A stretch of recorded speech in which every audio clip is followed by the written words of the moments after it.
A movie's theme is not just some message or moral or thesis statement, it can also be a pretty incredible tool in helping you structure your screenplay. This has structure. I'm hearing structure. I'm Nathan Graham Davis. I'm a Hollywood screenwriter living in Massachusetts, and this is Class 7 of Delusional. If this is the first video that you've seen from this series, then congratulations! You've stumbled across a one-of-a-kind free 15-week screenwriting course. If you want to know more, go check out Class 0 where you can find out if this is for you. For those of you following along, last week you wrote your first draft of your outline. If you haven't finished it yet, you're going to have a whole extra week to revise it based on what we talk about today, but you should really get something down first, even if it feels a little bit half-baked. So if you haven't yet, stop the video and finish up that draft before you continue. This was an especially challenging assignment, and your outline is probably not perfect. It would be weird if it was, honestly, because mine never are. But your movie's theme is an opportunity to supercharge it. Not only can it give your screenplay this resonance that highlights your protagonist's journey and hits your audience at their core, it's also a great tool for building out that outline. Pause the video and pull up that outline now. Now that you've got it up, below the log line, I want you to write the word theme. You may have heard people speak of the spine of a story before, and that is a useful term and it's something worth keeping your eye on. Basically, it's the through line of a story that keeps it all on the same track. Often, it can be framed as a question around the protagonist's goal, like will Frodo destroy the One Ring at Mount Doom? Will Marty get his parents to fall in love before it's too late and manage to get back to the future? Will Harry and Sally end up together and find happiness? But separately from that question, and a little bit less obvious, theme can also help keep your movie on track. But first, you need to figure out what it is. So how do you find your movie's theme? You, the writer and the creator of this story and its characters and its world, have something to say about life. You might already know this, you might not believe it at all, but trust me, you do. You have experiences, you have values, you've had core beliefs of yours challenged and contradicted, and you've been forced to come face to face with whether or not you still believe those things and why. You have ideas about what gives life meaning, what brings us joy, what causes misery, and what the point of love is, and whether or not it has any point at all. You have theories on human nature and what makes us tick. So you are going to think about your story and your characters, and you're going to think about how they relate to you. You're going to ask yourself why you're even driven to write about these things, and you're going to pick a philosophy, a theory, or some other idea about life or humanity that you feel like you can explore through this story. And once you've picked it, you're going to write it down as a thesis statement or as a central dramatic argument right below that word theme in your outline. Let me give you a personal example here. So with a sci-fi horror script that I was working on last year, its theme is something like putting work before your loved ones is a sure path to misery. So why did I pick that? Well, I'm a dad and a husband, and I'm also pretty ambitious, and I managed to move up pretty far in my previous job, and now I'm pursuing a career in one of the most competitive fields out there. I am very goal-driven, and it's easy to get sucked into my work as a result. And when I do this too much, the trade-off is, of course, that I have less of a work-life balance, or, let's call it what it is, fewer precious moments with my family. And I'm always aware that my kids are going to be out of the house before I know it. Similar themes about ambition and family have popped up in many of my scripts because there's this just constant inner war over my desire to do something I love as a career and my desire to be the best family man I can and enjoy that time with my loved ones. And what I have learned beyond a shadow of a doubt is that theme that I just stated. When I prioritize my work over my loved ones too much, it always makes me miserable. So writing this piece, in addition to having a concept that excites me, is also kind of a reminder to myself, or even a warning. And it's me continuing to process that inner war and try to solve for it. And as a result, because it's so personal, it's going to feel different than if someone else wrote it. But there's also a truth there that I think will resonate with lots of other people. And if I do my job well, those who have felt at least a hint of that in their lives should connect with it on a level that goes deeper than just the movie's concept. You are going to use this script to speak about your own point of view, but instead of doing it in a way that feels like a heavy-handed movie with a message, which most people hate, you're simply going to use it as a guide in making choices about your story. Most of these will be invisible to the reader, but you'll add richness and depth that just wouldn't have been there otherwise. This is true even if it's just a genre movie, because it will be more unique than it would have been, and it will be more you. Discussion of theme goes all the way back to Aristotle when he wrote about it in his still revered Poetics. Many other great writers have described theme in many useful and illuminating ways. I think they're worth exploring as you continue to study this craft, and I'm even going to point you to another resource at the end of this class, but this is still an introductory screenwriting course. We're trying to get you to the first draft of your first screenplay in 15 weeks, so instead of risking a bunch of potential confusion and paralysis by covering lots of different theories, I'm going to focus on a simple and really useful way to use all of this to your advantage, and that is with theme and anti-theme. In the story I just told you about, my theme was prioritizing your work before your loved ones leads to misery. An anti-theme could then be something like, well, actually, prioritizing your work above everything else is the very thing that makes everything else possible. There is a grain of truth in there, even if it's like a bastardized truth, which is why when certain characters in our story buy into this idea, we'll believe them. But more importantly, you can use this anti-theme to argue the truth of the theme itself. And here is how all of this will help you with your structure. Let's start with your protagonist, and let's say that at the beginning of the movie, they're living according to an anti-theme. Your goal then is to prove your theme by having their arc take them to a point where they accept it, make a critical choice that's related to it, and then live happily ever after as a result. And by the way, if your movie has a down ending, a great way to achieve that is by having them nearly embrace the theme, only to be tempted into returning to an anti-theme in a way that completely undoes them. This really hurts because the protagonist we were following came so close to getting it, but it also feels satisfying because we recognize the truth of the theme by that point, and we understand that the rejection of it has consequences. Let's use The Incredibles, Shrek, and Seven as examples. Hopefully you've seen these because I am definitely about to spoil them. If I look at these examples, these are the themes that I see. In The Incredibles, you could state it as, you won't find happiness until you're true to yourself. In Shrek, you could state it as, true happiness is found in the people in our lives. In Seven, the theme that jumps out at me is the world isn't the nicest place, but it's worth fighting for. And in fact, Detective Somerset even says almost exactly that thing at the end when he puts his own spin on the Ernest Hemingway quote. Are these actually the themes that the writers worked with? I have no clue. It's totally possible that they didn't consider theme at all because some writers don't work that way. But as I think about why these movies resonate and ask myself what they're trying to say about the world, those ideas not only seem prevalent, they actually help drive the stories forward. And they're clear enough that they should give you some things to think about as you work on your own stories. So once again, your protagonist starts out by buying into an anti-theme. For Bob, or Mr. Incredible, this is actually pretty nuanced. He hates the idea of hiding who he is and working at a job he doesn't like under a false identity, which seems on track with the theme itself. The difference is he hasn't embodied who he is now. He's still stuck in the past. He wants to be true to who he was. So he goes off sneaking and performing missions behind his family's back, but this just makes things worse and it contributes to a frustration that leads to the inciting incident.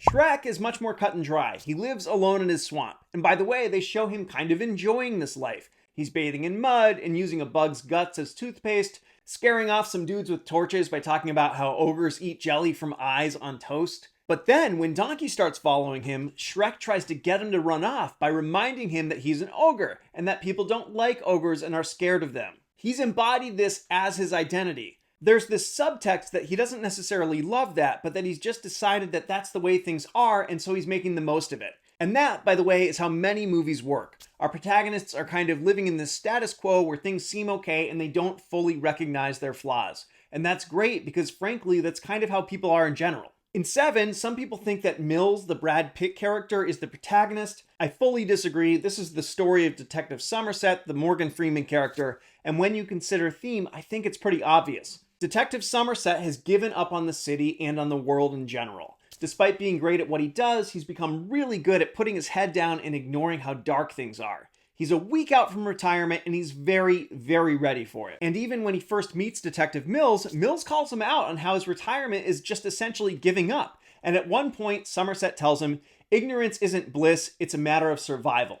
That reinforces how much he buys into this anti-theme. So, as we've spoken about in previous classes, the inciting incident is basically the worst or best possible thing that can happen to the protagonist. And surprise, it's going to play right into how your protagonists have embraced an anti-theme. In The Incredibles, the inciting incident happens fairly late here when Bob is sneaking out, performing some kind of hero duties behind his wife's back.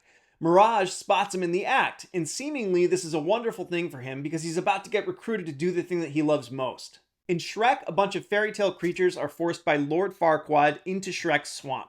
That is a terrible thing for someone who wants to be left alone. It's clean and simple. In 7, Somerset and Mills come across the first murder, gluttony. And even before they found the word gluttony, Somerset's experience tells him that this murder had meaning to the killer. He knows it's serious and that there will be more of them, and it's not the kind of thing that he wants to be working on in his last week when he's ready to give up on this work altogether. Somerset asks to be reassigned, and he believes so strongly that he's right that he even says that Mills shouldn't be assigned to the case. He's way too much of a newbie. And although Somerset doesn't get his wish and get reassigned, Mills does. Okay, so we've upended our protagonists' lives in a way that's right in line with the theme and with their acceptance of an anti-theme. But that is not enough. We need to give them a goal that they think will help them return to their status quo. Mr. Incredible is so frustrated by his false identity and his crappy job that he throws his boss through several walls one day. He loses that job and the relocation officer offers to move them yet again, but Bob can't stomach the idea of assuming yet another false identity or making his family do the same. It's a bad, bad situation. Then he gets the message from Mirage, inviting him to take on a real, bona fide, top secret government mission. And so he takes it, all the while hiding it from his family. In fact, right before he agrees to the mission, but after he's been invited to take it, Helen thanks him for being such a hero to their family by working on a job that he hates. It's a nice little twist of the knife. Bob lies to her and tells her that he's going to a conference for work, and then he accepts the mission. Once again, he's embracing the anti-theme of being true to the hero of his glory days, rather than being the hero to his family that he already is. Shrek goes to Lord Farquaad to demand that he remove the creatures from his swamp. Farquaad says he'll do it if Shrek will rescue Princess Fiona from a dragon so that Farquaad can marry her. Shrek agrees. He cares so much about living alone that he's willing to risk life and limb to do so. In 7, the captain comes to Somerset and tells him that Mills is on a new case where the word greed was written on the floor, and then he leaves Somerset with the linoleum shavings that came from the gluttony victim's stomach.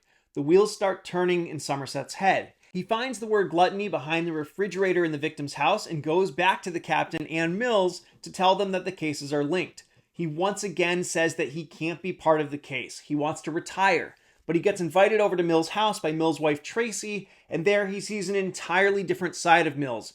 He sees him with his dogs and his wife and around the dinner table, and he sees something beautiful. We also learn something more about Somerset here. He was never married, but he came close once, and the subtext is that he stopped fighting for that relationship too. While they're still at Mills' apartment, Somerset goes over the case with him, but importantly, he tells Mills that he's still leaving at the end of the week. We get the impression that he feels that if he at least mentors Mills a bit and sets him up as well as possible, he'll be able to put this job behind him and forget about it. And so he dives into the case with him for real. And there's your first act. Hopefully you're already seeing how helpful theme can be when it comes to structuring your screenplays, and I've got good news for you, it gets even better. We're into Act 2 now because the protagonist has made a decision to act. We're going to break this act into 4 sections, and with the first one, we're going to let the protagonist pursue their goal while also reinforcing their belief in that anti-theme. Mr. Incredible is going to have a blast being a superhero behind his family's back. He's going to get a new suit, he's going to get fit, he's going to bust up a robot and have a grand old time at all of it. Donkey is going to annoy the absolute hell out of Shrek as they go to rescue Princess Fiona. And when they do rescue her and Shrek opens his helmet and reveals he's an ogre, Fiona is going to be super disappointed to see this. This seriously reinforces for Shrek that he is meant to be alone. He's convinced that completing his quest will put him on the right path toward happiness. In 7, the detectives are going to discover the sloth victim, and the doctor is going to tell them that he suffered as much pain as any human could possibly suffer. Somerset's belief that the world is gone, his anti-theme, is heavily reinforced. Now that we've let our protagonists think that they're right, we're going to use this next section to give them a little taste of the theme. We're going to make them start to wonder if they're wrong, just a little. Often this is done through the introduction of other characters who can offer or force another perspective, whether they're good characters or bad ones. Mr. Incredible meets Syndrome and he realizes that he's the fanboy who he shut down and embarrassed back in the day. Maybe Mr. Incredible wasn't so perfect back then. And what's more, this non-super has just beaten him and forced him to run and hide. And when Mr. Incredible does run and hide, he finds the bones of Gazerbeam, a super who he used to know. Maybe this life he's chasing isn't all it's cracked up to be. Shrek has a moment with Donkey under the stars. Fiona makes him a nice breakfast the next morning. They all fight off Robin Hood and his men together, and it's awesome. And he's starting to be like, maybe these people are cool after all. And he starts to actually fall for Fiona. In 7, Tracy tells Somerset she's pregnant, and suddenly Somerset has a reason to really care about Mills' future and success. And then, working with Mills, they find John Doe's apartment. They almost catch him, and it seems like fighting for something could actually be worth it after all. But then at the end of this section, we get to the midpoint. You might think that everything Mr. Incredible just experienced would give him pause, but you know what? Bob is Mr. Incredible. He's better than that. And so he's going to break into Syndrome's lab and figure out what's going on and save the day. Except that doesn't work out so well for him. He gets caught when Helen activates a locator beacon in his suit.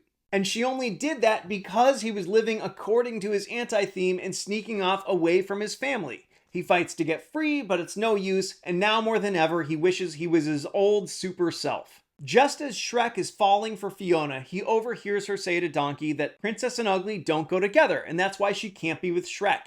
Shrek doesn't realize that she's speaking about herself, and so it crystallizes the anti-theme for him.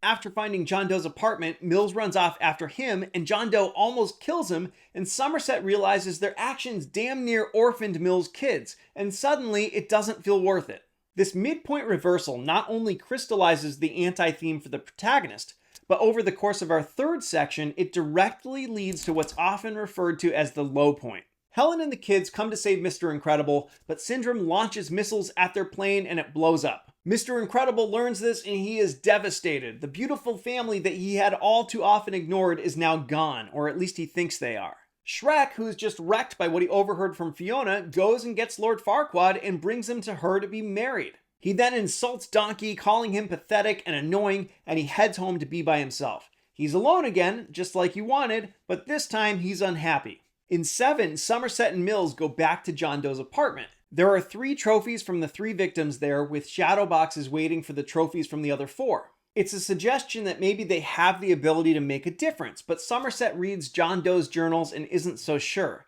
And then John Doe calls them and tells them that he's moving up his timeline. And sure enough, there's another body, the lust victim, which is probably the most awful yet. Even once they found him, they weren't able to stop him from causing more suffering. At a bar, Somerset says to Mills, "You know this isn't going to have a happy ending." For him, trying to fight back just made things worse. But we can't stop a story at a low point, so let's finish up Act 2 with our 4th and final section. In The Incredibles, Mr. Incredible is saved by his family, and he realizes not only how much he loves them, but how incredible they are. And they work together to defeat Syndrome's robot on the island, and then they team up to go after him. In Shrek, Donkey shows up at Shrek's cottage, and Shrek realizes and admits how much he cares about him, and he realizes he needs to stop the wedding. In 7, Mills asks Somerset how he got the way he did, and he forces Somerset to own his own apathy. Mills talks about why he cares about making a difference, and Somerset finds something inspiring in it, even if he can't articulate it just yet. In the very next scene, an angry Somerset can't sleep. He gets out of bed and throws his switchblade at a dartboard, and we see now for the first time, this is a man who is ready to fight. When John Doe turns himself in a couple scenes later and offers a full confession in exchange for transporting him to find the other 2 bodies, Mills says, "Let's finish it," and Somerset is 100% on board. Our protagonists have just about completed their character arcs and they are ready for the 3rd act and the final confrontation. But we're still going to make them earn it a little bit more. We're going to make them prove that they really get this theme. So in Act 3, the Incredibles go after Syndrome. They get to the city, and when Mr. Incredible sees how bad things are, he tells his family to stay put. Helen says no way, his family is with him for better or for worse. Bob argues that he needs to do this alone, and they go back and forth until he finally admits that he can't lose her again. That forces him to realize how much he needs her and the kids, and he accepts that they must work together. And that's how they end up winning. Shrek goes to the wedding just in time to see Fiona and Farquaad be pronounced husband and wife. Shrek objects, and Farquaad directs everyone in attendance to laugh at how preposterous it is that an ogre might marry a princess. He asks Shrek what an ogre could possibly know about true love. But instead of tucking his tail and going home and believing that he's meant to be alone, Shrek remains and sees Fiona turn into an ogre herself. And then he whistles for the dragon, who eats Farquaad, and everyone lives happily ever after. In 7, it is not a happily ever after ending. When Mills learns that John Doe has beheaded his wife, Somerset can no longer stand by in apathy. Even though it was meeting Tracy and learning of her baby that inspired him to care about Mills and help him, Somerset knows that he cannot allow John Doe to win. That means that he can't let Mills kill John Doe and then kill himself. Somerset has truly completed his arc. And when Mills does kill John Doe, Somerset feels the additional pain of having not been able to stop him as much as he empathizes with the act. As a cop takes Mills away, Somerset tells another cop that he'll be around, implying that he's truly been changed for better or for worse, and that he can no longer remain apathetic. And that's when he hits us with that final quote. Ernest Hemingway once wrote, "The world is a fine place and worth fighting for." I agree with the second part. He flat out states the theme. We see the true completion of Somerset's arc in that denouement, and that's why most movies need those final couple minutes after the climax to show us how the protagonist has changed according to the theme. Or maybe how they haven't changed if it's an ending that results in the protagonist being undone. But we also need to see how the world around them has changed with them or not. When a denouement is satisfying, it's typically because it cements the truth of that central dramatic argument. So that's how you can use theme to structure your movie. But you can use it for so much more than that. And truly, the more you can manage to touch on it with each scene and each character, the more it's going to be felt at the end. Antagonists are almost always expressions of an anti-theme. Instead of embracing who he was, Syndrome wanted so badly to be super, despite his lack of powers, that it led him to create his own army of technology that allowed him to do his evil deeds. Supporting characters can also often embody different takes on theme. Donkey didn't have any friends, but unlike Shrek, he knew that this made him unhappy to the point where he practically insisted on being friends with Shrek.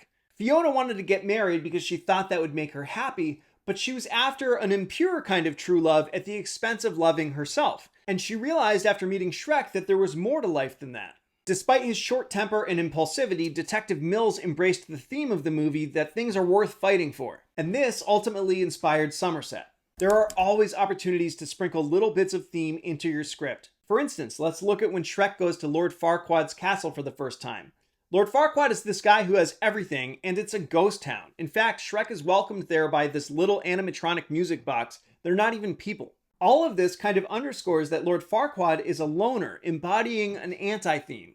If you watch any of these three movies and watch for the theme, you will see lots of little touches like this over and over again. Some were almost certainly intentional on behalf of the writers or directors. Some may have been subconscious or even flat out unintentional, but when a movie feels cohesive, it's often because that theme is touched on throughout. That outline you wrote last week was a first draft. Now you've got some tools to go revise it. Don't be afraid of that. It's a good thing. You're testing out ideas in a way that's so much easier than if you'd already written full pages. Part of your assignment this week will be to do those revisions, and after that, you'll share it with your group for feedback. Speaking of feedback, let's talk about that. You may feel like you're too new to this to offer anything of use, and that's understandable, and yes, the quality of your notes will grow as you do, but don't forget that you've already seen a ton of movies in your life. You have been moved by some of them and not by others. You've also read a handful of scripts by now. You've also completed your 7th class of this course, so have a little confidence in that. When giving feedback, here are a couple things to keep in mind. First of all, there's always something to like about what someone's written unless they put absolutely zero effort into it. And since that almost certainly doesn't define anybody in your group, because this course inherently requires effort, there will be something to like about their work. So take a moment to point that out. We all need a little bit of validation. Validation softens the blow of getting criticism, and notes always sting a little bit regardless of how long you've been doing this and how accurate they are. But second, it's often difficult when getting a critique to know what is actually working, so you're doing somebody a favor by pointing out the things that are. In terms of offering constructive criticism, and please do make sure it's constructive, it's really best to be as honest as possible. If someone's goal is to create the best work they can, then that honesty is going to be necessary. But make an effort to use language that's supportive and encouraging.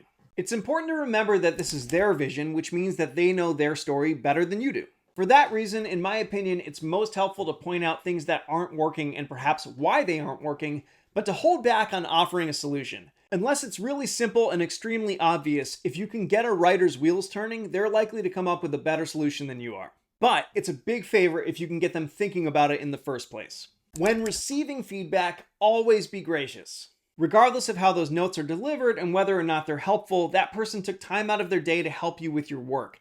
Never forget to express gratitude for that. That's like one of the worst things a writer can do. Last but not least, some writers wonder if they have to give credit to people who give them ideas. The answer is no. First of all, ideas are not copyrightable. Second, no one writes anything great in a vacuum. Writers have been giving each other feedback since writers have existed. Producers, executives, and more give lots of notes on every single movie. that doesn't earn them a writing credit. Writing is the only thing that earns a writing credit. And what goes around comes around. You'll get great ideas from some people and you'll give great ideas to others. So start fostering that good karma now. If someone really helps out and you feel compelled to do something nice for them, you can always drop their name into the screenplay, with their permission, of course. Several of my writer friends are name dropped in Aftermath, and I think that's pretty fun.